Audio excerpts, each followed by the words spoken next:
Oke, halo teman-teman semua, kembali lagi di podcast Core Kacamata, masih dengan gue Dodi dan dua teman gue seperti biasa, Orlando Christy dan juga Kelvin Tekimam. Nah, kali ini kita bahas sesuatu yang lagi banyak dibicarakan, karena dua pemain baru itu menjadi tambahan yang signifikan buat lini depan dari dua tim teratas di Liga Primer musim lalu, yaitu Manchester City mendatangkan Erling Haaland dan kemudian nggak mau kalah, Liverpool mendatangkan Darwin Núñez. Nah, ini jadi trending topik karena dua-duanya masih muda, dua-duanya tinggi besar, atletik, pemain tipikal nomor 9. Nah, sekarang gue minta pendapat dulu dari teman-teman gue, Christy dan kemudian Kelvin, kira-kira gimana pendapat mereka terkait datangnya dua pemain ini, begitu. Mungkin Christy dulu. Oke, mungkin gue bahas soal Haaland dulu ya. Kalau Haaland itu menurut gue memang kayak the missing ini ya, missing puzzle-nya si Guardiola. Karena bertahun-tahun dia main tanpa striker murni. Dia pakai Gabriel Jesus, tapi kayaknya Gabriel Jesus nggak seperti yang diharapkan. Sampai terakhir-terakhir kemarin itu kan dia mainnya itu digeser ke striker kanan, nggak lagi di posisi nomor 9. Jadi kedatangan Haaland ke City itu mungkin melengkapi kepingan puzzle yang kuhilang dari permainannya Guardiola. Nah, ya gue sih yakin sih kalau Haaland bakal sukses ya. Dia sangat atletis, dia sangat kuat, kenceng, tendangannya juga luar biasa, dia juga atletis juga. Jadi cocok dengan atmosfer Liga Inggris yang memang suka dengan yang namanya kecepatan, suka dengan namanya memang mereka mainnya kayak gitu, cocok sama Haaland. Nah kalau Nunes sendiri, jujur sebenarnya gue nggak gitu banyak perhatian Nunes ya, karena dia main di liga yang di luar liga apa 5 liga besar Eropa, dia main di Benfica. Cuma terakhir-terakhir kemarin ya gue tahu-tahu sedikit kalau dia nih kayak semacam talenta yang berbakat lah dari Liga Portugal. Dan gue sedikit riset soal Nunes sendiri. Dia itu torehan golnya di Benfica lumayan bagus. 2 tahun dia main 57 kali, cetak 32 gol. Dia juga masuk ke main dari Uruguay U20 sampai sekarang di tim Nas Senior. Dan dia main sebagai striker murni. Dan kita tahu bertahun-tahun nih si Klopp ini bermain tanpa striker murni. Firmino, terus sebelumnya Coutinho itu Oke. bukan ada yang striker murni ya, semuanya cuma kayak buat pemantul aja, buat penarik back-back lawan. Nah, tapi kalau untuk Nunes ini sendiri, gue penasaran seberapa dia, artinya kan selama ini kalau dia bermain tanpa striker murni kan artinya eh, ada yang dirubah dari sistemnya Klopp. Berarti dia harus bermain dengan striker murni. Nah, atau dia akan mainin si Nunes ini di posisinya Sadio Mane, karena Sadio Mane kita tahu kan udah pasti pindah ke Munchen.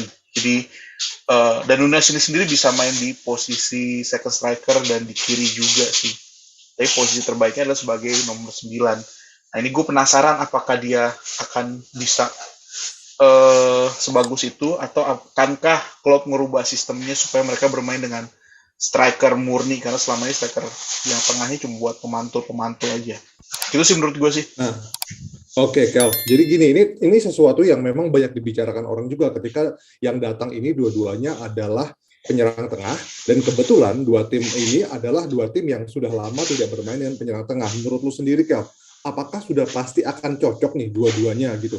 Apalagi dua-duanya bukan dari Liga Premier Inggris kan, dan bisa dibilang ya Nunes dari Benfica begitu. Tadi Chris sudah bilang ini bukan 5 liga besar Eropa, dan Bundesliga pun sebetulnya mungkin pamornya masih di belakang dari Serie A dan kemudian La Liga begitu.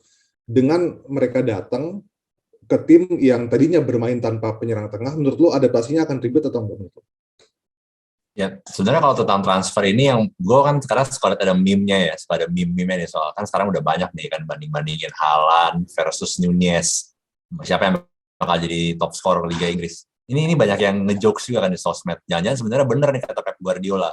Media dan seluruh orang-orang Inggris tuh memang berpihaknya pada Liverpool. Karena track record Darwin Nunez ini baru 1 musim di Benfica jago ngegolin. Tapi langsung digadang-gadang seolah-olah dia selevel dengan Haaland gitu. Padahal seolah-olah di Premier League nggak ada top scorer lain, apa nggak ada striker lain. Apa udah layak Darwin Nunez ini usianya lebih tua daripada Haaland loh, 22 tahun. Haaland 21 tahun ya, pasti kurang lebih sama. Tapi rekornya jelas-jelas belum pernah main di liga besar, terus juga terakhir mainnya cuma di Benfica ya, quote-unquote cuman karena memang bukan liga yang besar. Apakah dia memang bisa gitu nyaingin Haaland? Nah, kalau soal yang tadi lu bilang, Dot, kalau soal formasi ini, untungnya ini dua pelatih itu, Jurgen Klopp dan Pep Guardiola ini dua orang yang suka banyak mikir lah. Dia suka ngutak-ngatik taktik lebih, maksudnya pasti selama off season ini terutama mereka bakal mikirin gimana cara manfaatin pemain ini gitu, gimana cara manfaatin Haaland, gimana cara manfaatin Darwin Nunez gitu sebenarnya. Itu sebenarnya positifnya di sana. Nah, kalau misalkan City dibilang apakah akan bisa langsung klop gitu, nge-klop langsung, bisa langsung ngeklik dengan satu striker yang out and out striker gitu ya, number 9. Menurut gue sih logikanya pasti bisa, karena Pep udah gak buktiin juga sebenarnya. Kalau sebenarnya dia punya number 9 itu seperti kayak Aguero, lalu di Barcelona juga waktu mereka masih berjaya-jayanya kan mereka ada bisa ngutak-ngutik striker, apakah itu baik jadiin Messi atau siapa? Thierry Henry, David Villa, semua bisa diputar-putar. Ya pasti Haaland memang pasti akan diplot, logikanya akan di tengah ya. Tapi pasti Pep akan cari cara gimana caranya biar andaikan dia itu sedikit kegeser pun bisa ada space yang bisa dimasukin sama pemain-pemain lain. Ini sih sebenarnya agak menarik sih, karena Pep kan suka banyak mikir ya, suka banyak mikirin ginian. Jadi gue penasaran juga apakah Haaland ini akan dipakai sebagai true number 9 atau akan digeser-geser sedikit untuk allow ada space sedikit untuk dimanfaatin sama pemain-pemain lain.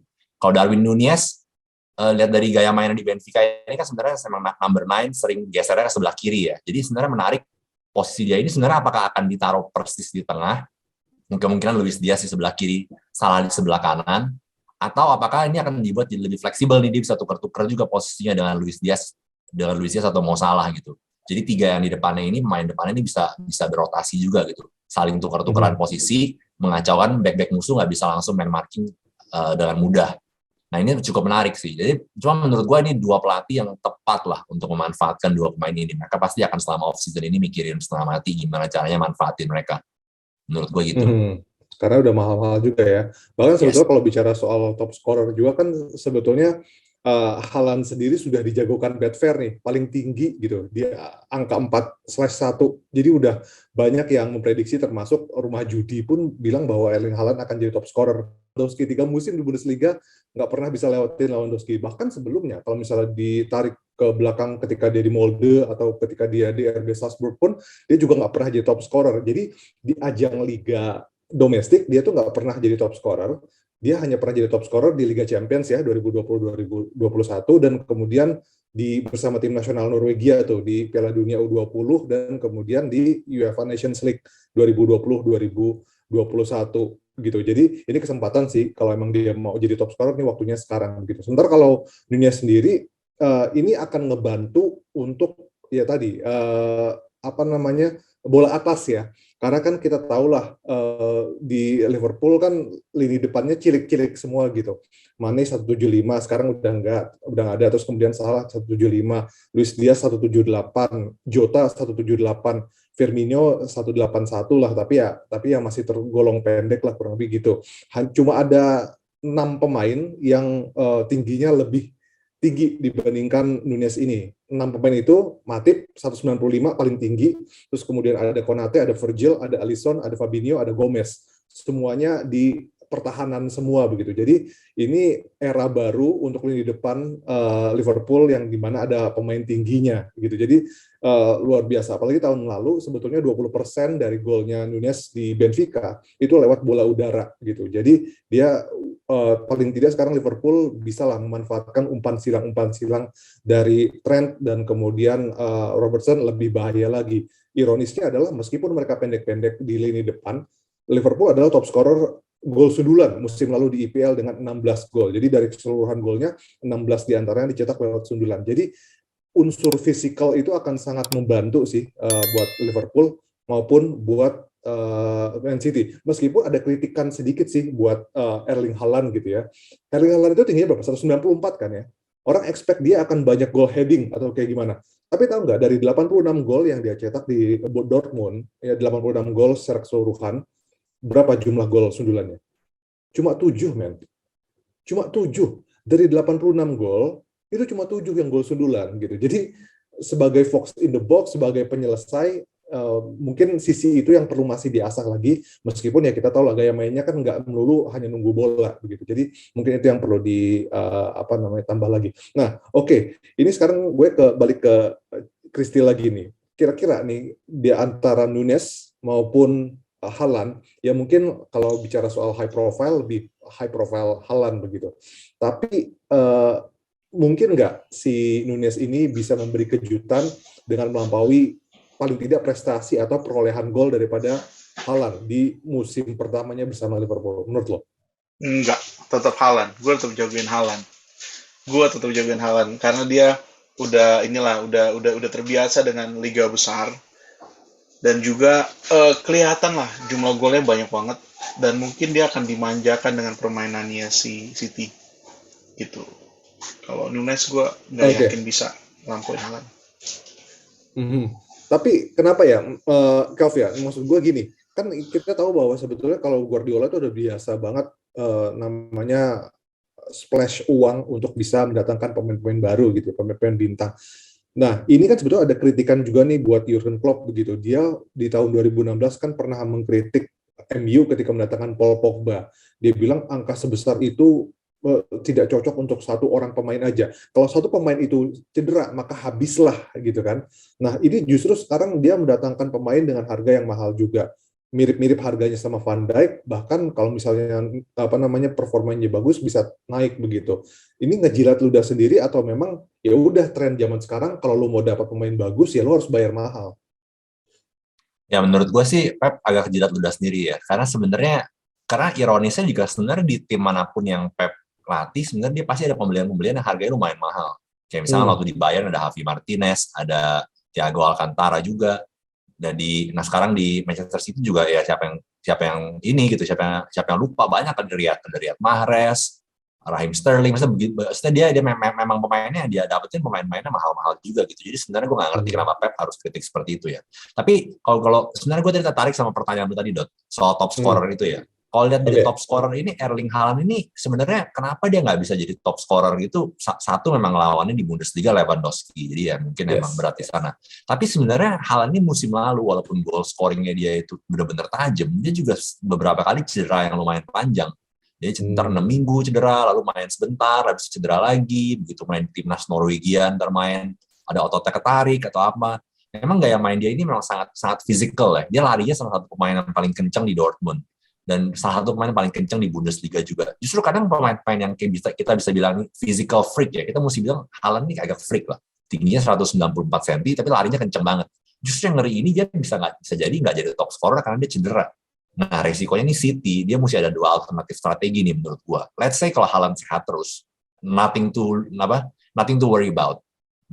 Mereka logikanya pasti akan ngeklik banget. Tapi kalau sampai Haaland sampai harus cedera, out misalkan 4 minggu, 6 minggu, ini mereka harus hati-hati juga menurut gua. Nah, itu satu advantage kalau misalkan kita ngomongin Darwin Nunez apakah bisa cetak gol apa enggak lebih daripada Haaland. Karena Darwin Nunez di 2 musim sama Benfica ini mainnya aktif gitu, walaupun sebenarnya di 2 musim dia di Benfica, musim pertamanya golnya kurang banyak ya, dia baru di musim pertama Benfica 36 pertandingan golnya cuma 11, tapi di musim keduanya baru 38 pertandingan 32 gol. Jadi menurut gua ya ini juga sebenarnya agak challenging juga buat Nunez. Dia tahun pertama main di Benfica kurang gitu bagus. Apakah dengan expectation yang cukup besar juga, karena kan waktu di Benfica sign si Nunez dari Almeria itu juga itu record signing ya, salah satu pembelian mahal juga.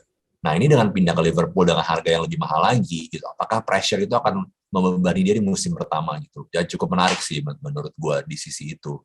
Gitu. Ya, harga memang hanya harga ya, kita ngomongin harga ya, ujung-ujungnya mau harga beli pemain semahal apapun atau semurah apapun, intinya kontribusinya gimana, bisa bawa juara apa enggak gitu. Tapi ya faktanya adalah dengan harga itu ada tekanan juga, dan gue nggak tahu sih Nunez bisa apa enggak. Feeling gue sih kayak musim pertama belum bisa golin begitu banyak. Oke. Kak, ini menarik ya kalau bicara soal record signing dan sebagainya. Jadi kan sebetulnya ketika dia datangkan dari Almeria itu kan orang juga kaget gitu, kenapa Benfica mau ya bayar mahal banget, kalau nggak salah 20-an euro gitu kan. Dan ada komentar menarik juga dari mantan rekannya dia, Adel Tarap ya, dapat salam dari Adel Tarap ya di Benfica. Dia bilang, saya juga nggak tahu siapa dia sebelumnya gitu ketika datang, tapi kemudian ketika saya melihat dia berlatih untuk pertama kalinya, saya langsung paham kenapa klub kemudian membuang uang sebegitu banyak untuk sosok dia. Jadi ya rekan-rekan timnya paham bahwa dia punya potensi begitu. Nah, ini Cik, ini Kristi, kalau kita bicarakan soal apa namanya Nunes, pasti orang langsung membandingkan dengan Luis Suarez, ya kan? Nunes ini kan jadi pemain ke-24 pemain Uruguay ke-24 di EPL begitu kan, Forlan, Edinson Cavani, kemudian juga ada Suarez, bahkan sebetulnya forward yang gagal juga Abel Hernandez, ada Christian Stuani bisa dibilang nggak terlalu bagus, Walter Pandiani sempat satu musim di Birmingham cuma nggak terlalu bagus begitu. Nah, perbandingan dia dengan Suarez seberapa dekat menurut lo? Atau justru dia akan malah terbebani dengan public Anfield ingin ada Suarez baru yaitu Darwin Nunes.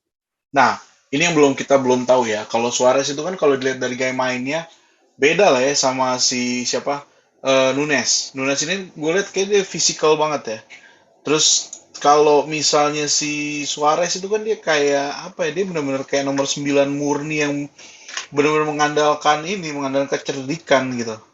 Nah, kalau dia kayak benar-benar atletik banget, Nah, ini yang menurut gue beda sih. Kalau soal soal mental, gue belum bisa bilang kayak gimana. Tapi gue rasa sih, ya mungkin dia akan sukses ya. Tapi nggak akan seperti kayak Kelvin bilang tadi, nggak akan seperti sukses gimana-gimana juga. Mungkin dia butuh waktu adaptasi juga dalam musim pertamanya. Beda sama Suarez yang emang dia udah main di Ajax waktu itu, main di Liga Besar Eropa. Itu sih kalau gue bilang sih. Nyampe double digit nggak golnya kira-kira di IPL aja? Mungkin, tapi nggak nyampe 20 menurut gue. Belasan lah. Oke, belasan lah ya. Oke.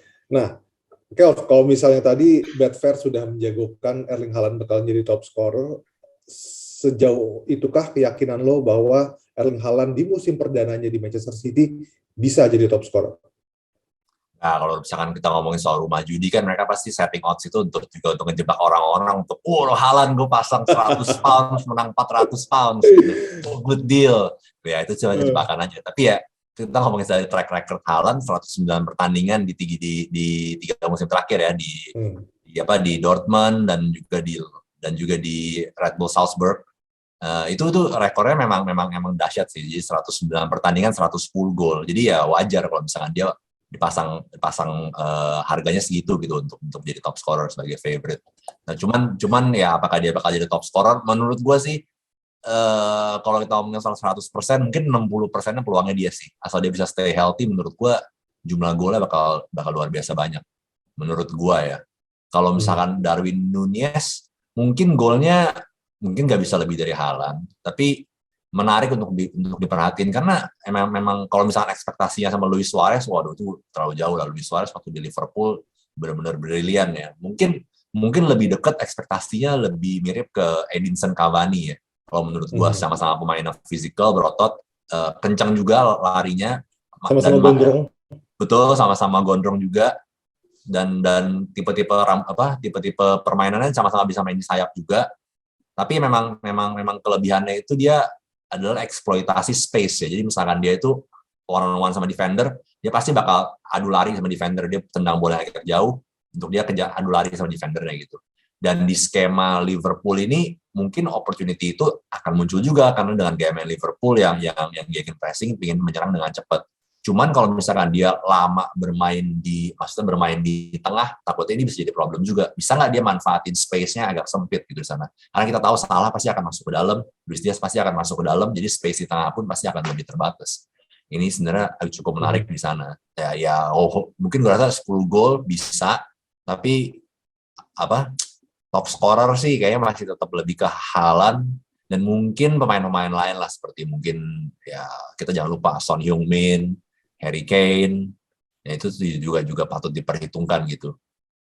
Oke, ya dan gue agak worry juga sebetulnya sama Nunez ini soal build up ya, karena kalau berkaca pada statistiknya pas akurasinya nggak terlalu bagus tuh di Benfica tahun musim lalu 67,1%, kayaknya itu angka yang nggak terlalu bagus deh, apalagi kalau di Liga Champions cuma 56,5%, itu kayaknya itu sesuatu yang harus jadi apa namanya jadi poin yang mesti perbaiki juga kalau misalnya kita tahu Liverpool kan mainnya build up apa kaki-kakinya sangat kencang gitu. Oke, nah sekarang kita cukup sedikit bahas soal the rest of the big six. Setelah Manchester City, setelah Liverpool mendatangkan pemain nomor 9 begitu, apa yang akan terjadi dengan Arsenal, dengan Chelsea, dengan Manchester United, dengan Tottenham Hotspur? Kristi, kalau menurut lo sendiri nih, tim-tim itu akan kepancing nih dengan Liverpool datangin Nunez, kemudian Haaland didatangkan oleh Manchester City. Segera-segera kita cari tambahan di lini depan. Atau justru ya udah mereka pasrah aja memanfaatkan pemain yang ada. Ya misalnya kan ya Spurs masih punya Kane, masih punya Son, kemudian MU juga masih punya Ronaldo begitu. Menurut lu sampai akhir bursa transfer ini akan ada kejutan lain nggak? Kalau gue lihat sih sebetulnya yang perlu diwaspadai itu Hotspur ya. Karena mereka sebetulnya ciptain tren buat datengin pemain baru. Karena sebelum Liverpool ambil Nunes, mereka udah dapat 3 pemain. Mereka udah dapat 3 pemain kan. Dan salah satunya Perisic. Dan ini salah satu pemain yang walaupun tua tapi diincar sama banyak tim besar gitu. Dan ini kan bahaya banget. Bahaya banget. Gue rasa malah Hotspur ini bakal bikin kejutan untuk 6 besar. Mungkin dia bisa merangsek ke 3 besar menurut gua. Nah, tapi kalau untuk Arsenal, gua rasa belum lah. Dan mereka kayak biasa lah, pelit dalam hal belanja pemain. Untuk Manchester United seperti biasa, kalau misalnya Ten Hag yang masih digangguin, percuma aja dia beli pemain bagus-bagus. Percuma dia beli pemain mahal-mahal, nggak bakal guna. Karena gue baca juga apa yang diincar sama si Ten Hag nggak didapetin, dan malah mereka mau ngincer yang bukan mauin sama Ten Hag. Bahkan terakhir ya dia mau beli De Jong sih, cuma harganya juga nggak masuk akal ya, 100 atau berapa gitu. Itu kayak come on, lu bisa dapet pemain lebih bagus lagi gitu. Mendingan lu ambil siapa, Christian Eriksen kalau cuma buat di tengah lu dapetin gratis. Nah, jadi gue rasa sih kalau untuk Manchester United ya mungkin mereka akan belanja gila-gilaan setelah ini kepancing reaktif. Tapi ya itu nggak tepat, karena menurut gue masalahnya mereka bukan di pelatih, masalah mereka di manajemen. Terus kalau untuk Arsenal seperti biasa pelit.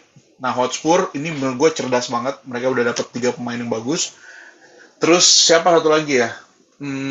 Chelsea. Chelsea dia masih berkutat dalam hal ini ya, pindah ownership ya ke Todd Bowley, jadi mereka masih belum terlalu agresif gue lihat. Mereka masih lihat owner barunya mau apa kayak gimana. Jadi masih tetap 3 ini sih. Hotspur itu menurut gue udah paling ini, terus si siapa? City dan juga Liverpool yang bakal agresif. Itu sih. Oke, Kev, ini gimana 4 tim lain di Big Six menyikapi transfer daripada Nunez dan kemudian Haaland tadi menurut lo? Menurut gue ya pasti semuanya nggak akan berkaca pada 2 tim itu aja sih. Mereka akan menjalankan apa yang mereka bisa, berkaca pada diri sendiri lah, nggak terlalu berkaca pada orang lain. Jadi iri-irian gitu kan. Karena di era kayak sekarang susah untuk kita buang-buang duit terus gitu. Stabilitas finance timnya pasti akan terganggu. Tapi emang yang sebenarnya gue rasa kalau kita ngomongin soal the rest of the big six, yang menarik sebenarnya Chelsea ya. Chelsea sebenarnya Lukaku-nya akan cabut, kayaknya akan balik ke Inter ya. Ini nih gue rasa ini bisa jadi addition by subtraction nih.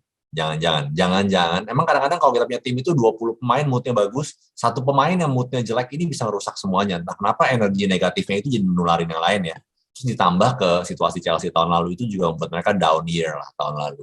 Tapi menurut gue dengan nggak ada yang Lukaku, mungkin timnya ini akan jadi lebih padu nih tahun depan. Itu bisa jadi lumayan ngeri juga. Tapi siapa penggantinya kayaknya masih belum terlalu kelihatan ya. Apakah itu akan Lewandowski atau siapa, kita masih belum tahu. Tapi ya menurut gue itu bisa jadi satu tim yang akan masuk ke top 4 juga. Dan satu lagi, sebenarnya agak berat ya. Kalau MU sih menurut gue, ya sorry to say, kayaknya masih agak berat lah. Pasti rebuilding year, karena pasti Ten Hag sendiri akan membuat beberapa perubahan-perubahan yang akan butuh waktu gitu. Tipikal pelatih yang punya filosofi tertentu itu akan makan waktu. menurut gue ini antara Arsenal atau Tottenham, tapi kalau ngelihat dari track record pelatihnya ya, gue sih lebih cenderung ke Spurs ya. Arsenal sih akan cukup menarik kalau misalkan mereka bisa dapetin Gabriel Jesus. Menurut gue Gabriel Jesus itu pemain yang sangat berguna, dan di City ini sayangnya memang selalu di bawah bayang-bayang striker lain ya, baik itu Aguero atau di tahun ini yang mungkin masih banyak jadi cadangan juga dari Jack Grealish atau pemain-pemain lainnya. Jadi ya menurut gue kalau Arsenal dan Spurs nih akan naik-naik, yang akan benar-benar bersaing, tapi menurut gue Spurs nih. Ya, tapi apakah akan beli pemain lain yang harganya heboh? Menurut gue sih enggak. Tergantung dengan keuangan masing-masing tim sih. Kayaknya sekarang masih lebih hati-hati timnya. Nah, itu kan tadi soal timnya ya. Nah, bagaimana dengan pemain-pemainnya sendiri gitu ya? Kan misalnya orang-orang yang sekarang sudah sering jadi top scorer, misalnya Harry Kane atau Mohamed Salah, bahkan menurut sendiri Mohamed Salah dengan kedatangannya, ini mungkin ke Christy, Mohamed Salah dengan kedatangan Darwin Núñez sendiri, ini akan mengurangi jumlah golnya Salah atau justru tidak begitu, karena kan memang yang harus diisi adalah jumlah golnya dari Sadio Mane kan, karena dia pergi begitu. Menurut lu sendiri apakah Salah akan sedikit mengubah gayanya, atau justru ya lu anak baru, lu yang nyesuaiin gua gitu? Gue rasa Klopp itu kan sangat pelatih yang filosofis banget ya. Artinya ketika dia kedatangan striker 9 murni ya, yang pasti bukan mereka bergantung kepada Salah dan harus bermain sesuai keinginan Salah, tapi mungkin dia akan merubah sedikit permainannya untuk mengakomodir si striker 9 murninya ini sendiri. Dan gua rasa sih mungkin akan terganggu sih ya golnya Salah. Mereka akan sedikit banyak istilahnya gimana cara mengeksploitasi si striker 9-nya ini. Jadi mungkin bola-bola ke Salah juga, kesempatan Salah akan sedikit berkurang, walaupun juga nggak banyak. Tapi gue juga ngelihatnya mungkin ya ini gue lihat kan si Luis Diaz itu kan dia aslinya adalah kiri ya. Bisa jadi mungkin Luis Diaz yang akan ditaruh di kiri dan si Núñez yang akan ditaruh di tengah. Dan gue nggak tahu Firmino mau gimanain, apakah ganti-gantian. Tapi kemungkinan gue ngeliat arahnya ke situ sih, ketimbang si Núñez-nya ditaruh ke kiri sih. Iya, belum masih ada Jota juga ya, jangan salah. Jota iya, ya. Ini jangan salah soal Salah gitu. Meskipun musim lalu dia jadi top scorer, dia juga top assist loh dengan 13 assist. Jadi ya udah terbiasa juga kan sebetulnya untuk ngasih umpan-umpan buat pemain-pemain lain di depan. Nah, kalau menurut lu sendiri nih pemain-pemain kayak tadi mungkin kita bahas soal Erling Haaland. Tadi kalau misalnya tadi Núñez sudah diomongin, nah Erling Haaland sendiri di musim pertamanya kalau dia nggak terlalu banyak cedera, begitu, ekspektasi lu akan seperti apa terhadap Erling Haaland ini? Selain mungkin jumlah golnya, apa yang ingin lu lihat sih dari Erling Haaland di musim perdananya bersama Manchester City? Sebenarnya lebih ke gravitasi dia ya kalau gue pengen lihat. Sebenarnya jangan adanya striker yang akan benar-benar challenge back tengah musuhnya, itu pasti akan narik perhatian dari pertahanan musuh-musuh gitu.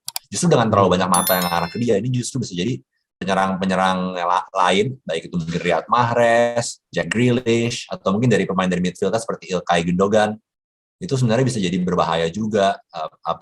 Bernardo Silva dan lain-lain, ini justru akan ada space di track kuartistanya ya, di 3/4 lapangannya itu justru bisa masuk dari baris kedua, malah justru bisa golin di sana. Jadi menurut gue Haaland ini apakah dia akan assist banyak juga belum tentu sih, karena dari gaya mainnya dia bukan tipe-tipe yang assist, tapi dengan gaya main dia yang akan selalu sangat physical, dengan larinya sangat kencang, back pasti akan memberikan dia respect yang sangat tinggi, dan itu bisa membuka justru space buat pemain-pemain lain. Sama sih seperti Darwin Núñez juga. Dengan adanya Liverpool ada satu striker yang nongkrong di depan, space di belakang ini menarik gitu. Apakah nanti Klopp akan mengubah formasinya misalkan jadi 4-2-3-1, lalu dia naruh pemain seperti Thiago Alcantara yang bisa lebih bebas mencari space di sana untuk mencetak gol atau memberikan assist dengan space yang berlebih, atau mungkin justru signing barunya Liverpool Fabio Carvalho ya sebenarnya di Fulham juga sangat bersinar. Apakah itu justru bisa jadi opsi baru buat Liverpool untuk mengisi kekosongan yang ditinggalkan Sadio Mane dalam jumlah golnya ya. Sangat menarik. Jadi menurut gue mungkin nggak directly assist karena mungkin dua pemain baik Haaland maupun Núñez itu nggak benar-benar jago cari final pass untuk assist, tapi justru dengan space yang mereka tinggalkan itu loh, space yang mereka narik defender, justru di belakangnya itu bisa jadi itu yang pengen gue lihat, justru siapa yang bisa step up gitu. Apakah Thiago, Yes. Alcantara, apa mungkin Bernardo Silva, itu yang gue penasaran.